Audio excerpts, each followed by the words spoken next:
Good morning, folks. Welcome aboard a quick bit of building Evie.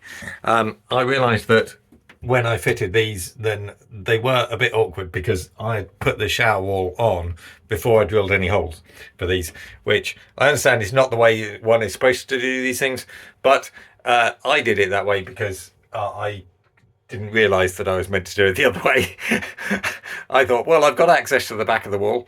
So anyway, when I phoned my friend Barney and told him what I'd done after I had that wall on and the pipes not poking through, then he had a little laugh at me, and then we came up with a method of doing it, which has actually produced a very close fitting here. So I think it's arguably worked even better than it would have done had I done it the proper way.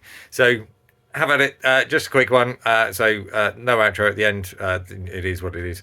Here you go.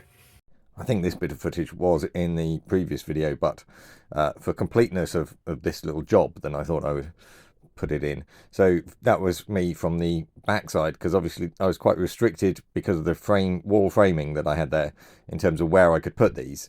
And so I started from the back just with locating holes, and then went round to the front to actually drill them with the hole saw. The hole saw wasn't quite deep enough to go all the way through, but that was fine. It didn't matter. I could just go through, and once I had the holes in the middle, then I could locate it anyway. At this point in time, then I'm noticing that these cover plates are too. They're sort of pyramid shaped. They're just too deep to actually allow the mixer itself to seat on them. So I ordered some thin ones, which, as you can see, have now arrived. So that's them there, and that meant that, and in conversations with my mate Barney, very helpful, who's fitted many a bathroom, and had a little laugh at me when I told him that I'd put the shower wall up before putting the taps in, because apparently you're supposed to put the tap mountings in before you put the wall on, and you drill holes for it and everything, and just based on measurements. Well, putting in this piece of wood and locating it at the right depth and everything has meant that I now have. Well, you can pretty much see what I'm doing. It is literally, I put in a piece of wood to hold a piece of wood that then allows this to mount at the right depth, which, I'm just putting it all together here, having, I guess there was a bit of stuff where I was kind of trial and error, moving things around, pulling and what have you, making sure that I could get things tight.